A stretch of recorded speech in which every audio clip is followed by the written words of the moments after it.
Welcome to the implementation of multi-tiered systems of support, Module 1. Have you printed the Module 1 implementation of MTSS participant workbook? If you haven't, please pause the recording and download the file and print it.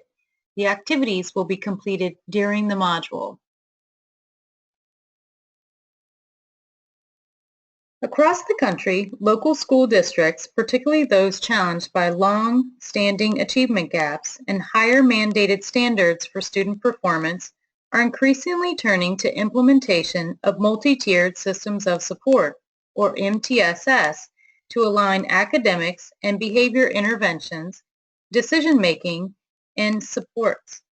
They are finding that MTSS provides an effective framework for turning around schools, reforming curricula to meet the needs of students, and improving outcomes for all students, including those who are culturally and linguistically diverse.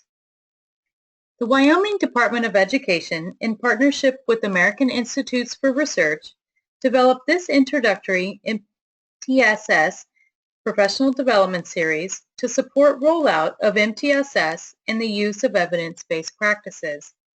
The WDE strongly believes implementation of MTSS can support districts in implementing several state initiatives, including the state's plan for implementing ESSA, or Every Student Succeeds Act, the state systemic improvement plan for improving results for students with disabilities, and efforts to improve chronically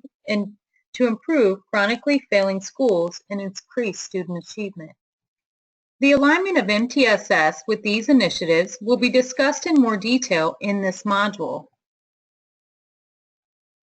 Today's module, Implementation of Multi-Tiered Systems of Support, is the first of 7 modules about MTSS. The remaining 6 modules will introduce you to the essential components of MTSS. The content presented today should in no way be viewed as exhaustive or legally binding. You should continue to seek and participate in ongoing professional development related to the topics presented today and in future sessions. By the end of this session, participants will be able to identify the 2 benefits of school-wide MTSS implementation, identify the 4 essential components of MTSS implementation, explain how MTSS aligns with and supports existing state and district initiatives, and establish an MTSS team to support school-wide MTSS implementation. Refer to your participant workbook and download or look at Handout 1.1. Use this handout to jot down a few thoughts about what you believe MTSS is, and write your responses in the first column. Consider what you may have heard about MTSS frameworks and how they are implemented. Please pause the recording to give yourself time. Multi-tiered Systems of Support, or MTSS, in Wyoming is a preventative framework for school improvement made up of 4 essential components. The 4 components are screening, multi-level prevention system, progress monitoring, and database decision-making. MTSS in Wyoming also encompasses features such as culturally responsive instruction, family engagement, and evidence-based instruction. As you will notice in the graphic, each of the components and features contribute to improved outcomes. We'll talk about each of the components further in this module and in upcoming modules. In this next section, we'll talk about the benefits of school-wide implementation. Use your Handout 1.1 to record your responses in the first column or in the second column in the first row. Why MTSS? MTSS evidence has found sustained improvements in academic performance for all students. In addition, data has found decreased expulsion, behavioral referrals, and suspension rate. It's important to note that the evidence requires that schools are implementing MTSS with Fidelity in order to get these types of outcomes. Other data have indicated strong positive effects on system-level outcomes. Research has found decreased inappropriate special education referral and placement rates, a reduction in student time in special education services, and a reduction in student grade retention. In addition to positive behavioral outcomes and academic outcomes, other outcomes of MTSS implementation include opportunities to intervene early and enhance collaboration among school staff. These outcomes have a positive impact on student learning and achievement. In this next section, we'll talk about the 4 essential components of MTSS implementation. Many terms and phrases are thrown around when discussing tiered frameworks. They may include Positive Behavior Intervention Supports, or PBIS, Universal Design for Learning, or UDL, Response to Intervention, often referred to as RTI, or multi-tiered systems of support. You may have also heard about components such as database decision-making, progress monitoring, interventions, differentiation, screening, tiers of instruction, and prevention levels. Regardless of what the framework is called, we will be talking about the key components of a tiered system of support, often referred to as MTSS. The main definition used in Wyoming is found on the screen. MTSS integrates assessment and intervention within a school-wide multi-level prevention system to maximize student achievement and reduce behavior problems. Since 2007, the National Center on Response to Intervention, a federally funded program by the Office of Special Education Programs, used the term Response to Intervention, or RTI, to represent the integrated tiered academic and behavioral model. The Wyoming Department of Education uses the term MTSS to represent the integrated behavior and academic prevention model. The term was selected because it represents a broader system of tiered supports, including those beyond academics. The next slide shows how Wyoming views MTSS as an overarching framework for various types of support systems available to students. As you watch the slides, be sure to record your responses in the second row last column of what the essential components are for MTSS implementation.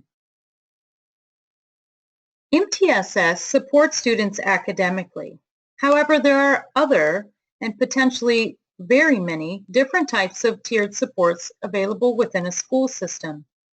Many of you are familiar with the Positive Behavioral Interventions and Supports, or PBIS, which is a tiered system of support focused on providing increasingly intense behavior supports. There are also other types of tiered supports in your school. You may have done vision and hearing screening, speech and language screening, as well as height, weight, and scoliosis type screenings. Social emotional screening are often common in schools as well. The second piece of the definition of MTSS is here. With an MTSS prevention framework, schools identify students at risk for poor learning outcomes, often referred to as screening, monitor student progress, provide evidence-based interventions, and adjust the intensity and nature of those interventions on the basis of student responsiveness, often referred to as database decision-making. In some schools or districts, you may see MTSS or RTI used as part of the determination process for identifying students with specific learning disabilities. Let's take a closer look at the 4 essential components of MTSS. The National Center on Response to Intervention developed this graphic. You'll notice the 4 red dots are the essential components presented on the previous slide. Screening is the process of identifying students at risk for poor learning outcomes. Progress monitoring is how we monitor students' progress in interventions. In the lower section, you'll see multi-level prevention system. This is the intervention system provided with increasingly levels of support. And in the center, you'll see database decision-making, which is the heart of the model. If you look at the outer ring, you'll see that when those items or components are implemented with Fidelity, we'll get improved student outcomes. On the inner circle, you'll see some other features, that the screening tools and interventions are culturally responsive and that we're using evidence-based approaches.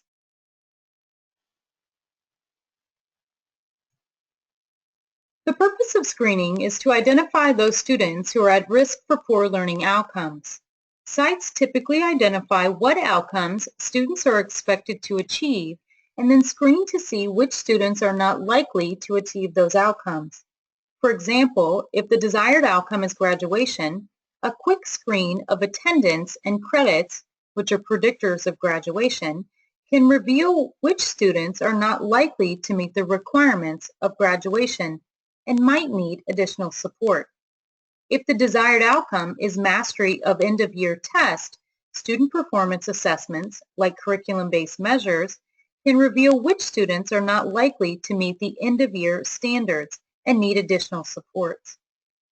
The focus is on all students, not just those students that we believe are at risk. At a minimum, the screening should be administered more than once a year, such as at the beginning of the school year and at the middle of the school year.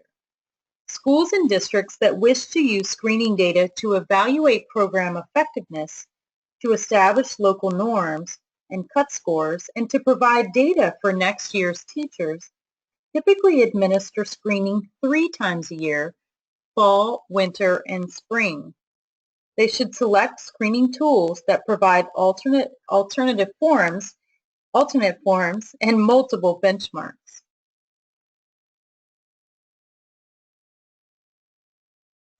We'll talk more about screening in Module 2.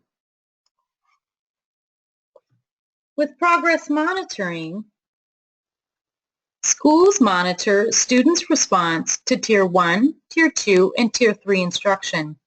Progress monitoring data can be used to estimate the rates of improvement, which allows for comparison to peers, to identify students who are not demonstrating or making adequate progress so that changes can be made, and to compare the efficiency and effectiveness of different forms of instruction. Progress monitoring is not just for those students identified for supplemental instruction. The focus is on students who have been identified through screening as at risk for poor learning outcomes. This could include students just above the cut score, but are in the green benchmark. Progress monitoring tools, like screening tools, should be brief, valid, reliable, and evidence-based. Common progress monitoring tools include general outcome measures, including curriculum-based measures and mastery measures. The time frame for progress monitoring assessments depends on the intensity of the student needs, the tool being used, and the typical rate of growth for a student. Progress monitoring can be used at any time during the school year. With progress monitoring, students are assessed at regular intervals to produce accurate and meaningful results that teachers can use to quantify short and long-term student gains towards end-of-year goals. At a minimum, progress monitoring tools should be administered monthly for students in Tier 2 and weekly for students in Tier 3. We'll talk more about progress monitoring in Module 5. When many educators think of RTI MTSS, they think about the following triangle. It is intended to represent the 3 levels of prevention and the percentage of students who would be expected to benefit from these levels of preventions in an effective MTSS system. The first level, or Tier 1, is indicated in green. It is expected that most students or at least 80%, would benefit from core curriculum delivered through differentiation. The next level, or Tier 2, is supplemental to Tier 1. Even with good instruction, it is estimated that approximately 15% of students will need Tier 2. Small group instruction to benefit from core instruction and curriculum. The top level, or intensive instruction, or sometimes referred to as Tier 3, includes specialized individual systems for students with intensive needs. It typically involves small group instruction of one to three students who are significantly behind their peers. It is estimated that approximately 3 to 5% of students will need intensive supports. If fewer than 80% of students are benefiting from your Tier 1 instruction, it's recommended that schools focus on school improvement efforts on improving Tier 1. If there are large percentages of students in Tier 2 and Tier 3, consider implementing large group interventions and system changes to Tier 1 to reduce the number of students who need supplemental supports. Students with disabilities may receive supports throughout all levels of the system depending on their individual needs. The following table provides a summary of each of the tiers of instruction and key components of those tiers. You'll notice at Tier 1 that it requires a comprehensive research-based curriculum, while Tier 2 requires more standardized, targeted small group instruction. These can be published or teacher-made. Tier 3 tends to be individualized and is based on student data. The grouping sizes provided here are just recommendations. Schools should refer to the publisher recommendations for how many students should be in an intervention or a core instructional program for maximum benefit. You'll notice that the assessment, as we discussed earlier, varies based on the tier. In Tier 1, all students are screened 3 times a year, while in Tier 2, they're monitored at least monthly, typically every other week, and in Tier 3, monitored weekly. The population served for Tier 1, remember, is all students, and then some students will get more in Tier 2 and more in Tier 3. The final component is data-based decision-making. In a comprehensive MTSS framework, data analysis occurs at all levels of MTSS implementation, not just at the student level. For example, states may use MTSS data to establish policy and guidance, as well as allocate resources, and districts may use data to evaluate the effectiveness of district-wide implementation of MTSS, establish policies and procedures, and also allocate resources. Schools and grade level teams may use the data to evaluate their curriculum and instruction and identify students who need additional Tier 2 and Tier 3 supports. Data analysis and decision-making occur at all levels of prevention. They occur at Tier 1, where we may be interested in analyzing the effectiveness of our core instruction. With Tier 2 and Tier 3, we may be interested in student-level decisions, such as is the student responding to instruction. Districts and schools should have established routines and procedures, typically in writing, for making decisions at all levels. Written procedures increase fidelity of data-based decision-making processes, ensure the equity of resources among students, classes, and schools, and help train new teachers more effectively. Teams should follow pre-established routines and procedures for making decisions. For example, data teams should meet at regularly scheduled intervals, such as monthly or bi-monthly, to review data systematically. Districts and schools should establish explicit decision-making rules for assessing student progress.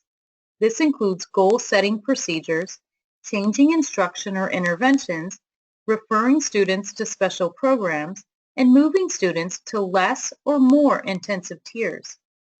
Schools can also use the data to compare and contrast the adequacy of their core curriculum, interventions, and evaluate the effectiveness of different instructional and behavioral strategies at all levels of prevention. We'll talk more about this in Module 3. Now that you've learned a little bit about MTSS, what misconceptions have you seen or heard? What are some questions that you have about how other people see MTSS? And what are some ways that you can support staff in recognizing some of those misconceptions and improving implementation of an MTSS framework? In your participant packet, you'll see Handout 1-2. Handout 1-2 is a table of common misconceptions about MTSS. This is a great activity to share with your peers and colleagues. MTSS is a prevention framework. It is not a program or curriculum, thus it cannot be purchased or get a one-size-fits-all model for all schools. It is for all students, including students with disabilities. It is not just for students who are struggling or being referred to special ed. MTSS is designed to be flexible for schools and districts so that they can customize their model to meet their unique needs. As a result, a one-size-fits-all approach will not work for all schools.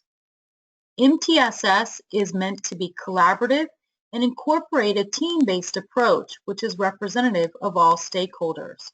It should not be the responsibility of a single person in a school. It should be based on data, and it should use multiple valid and reliable data sources for decision-making. Finally, the framework can be used to assist students with disabilities, but that's because it is a prevention framework, and special education is seen as part of the prevention model to improve post-school outcomes for all students. While it might be used as part of a pre-referral process, it is not designed as the pre-referral process for special ed. An MTSS Fidelity rubric is available to guide your school teams in assessing your MTSS framework implementation. The rubric clarifies what are the essential components, as well as other implementation factors. We'll revisit this rubric when we discuss the extension activities, as well as introduce different components in future modules. The rubric can help you answer the following questions. Does our current implementation include all of the essential components? To what extent are we implementing each of the components? And what is needed for improving implementation of the essential components? You can view the entire Fidelity rubric in your participant workbook under Handout 1-3. The Wyoming Department of Ed has also developed academic and behavioral MTSS implementation checklists. The purpose of these checklists is to support you in implementing MTSS. They explain how to implement. We will discuss these resources later in this and other modules. Handout 1-4 in your participant workbook provides an optional team activity. It allows teams to rate the extent to which their school is implementing each criterion of the 4 essential components. See Handout 1-4 for directions. In this next section, we'll talk about how MTSS aligns with and supports existing state and district initiatives. Don't forget to record your notes in Handout 1-1, the Activator Activity. What connections do you see among the essential components of MTSS and existing initiatives in your school district? Refer to Handout 1-5 in your participant workbook for an activity to help you and your team identify potential connections. In this handout, you'll see that on the left-hand side in the first column, your school or district team will list the initiatives occurring in the district or school. Across the top, you'll see the 4 essential components: screening, database decision-making, progress monitoring, and multi-level prevention system. With your team, identify where these essential components are included in or could support school and district initiatives. Evidence-based practices have an increasingly prominent role in federal policy. Most recently, the Every Student Succeeds Act, or ESSA, requires the use of evidence-based interventions in low-performing schools.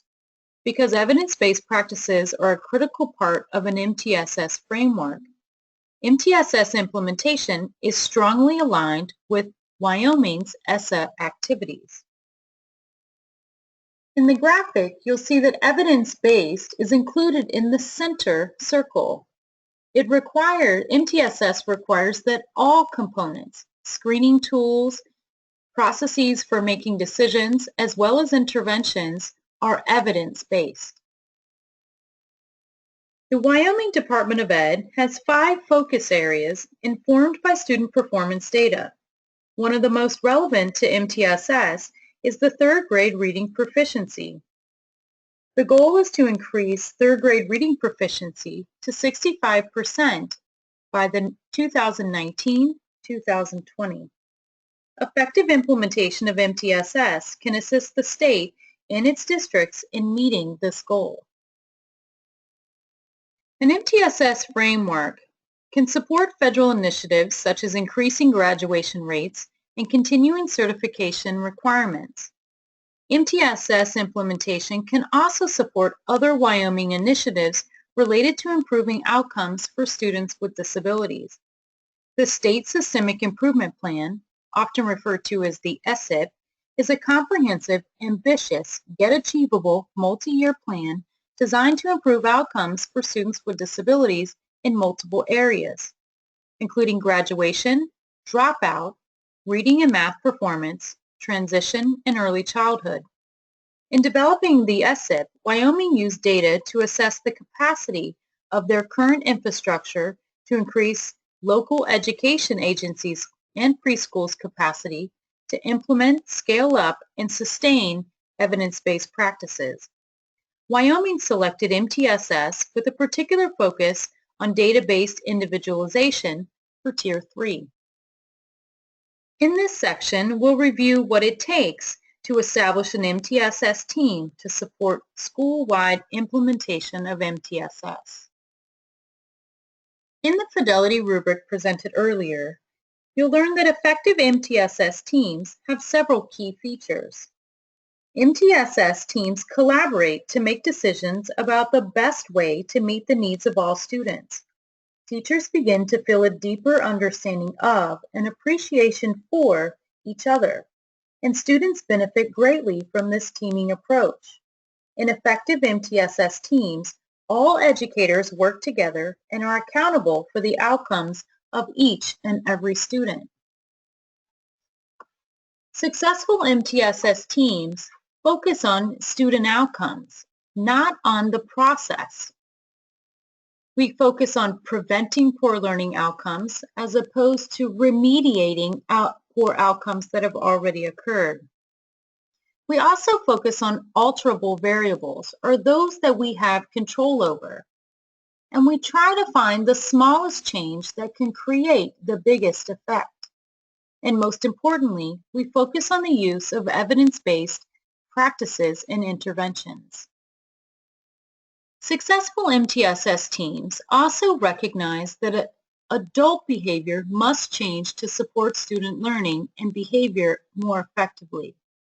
The use of a systematic problem-solving approach at all levels and across academic and social behavior for students and adults can significantly improve outcomes. We need to recognize that problem-solving is an ongoing process. Handout 1.6 provides an example problem-solving model used in Wyoming.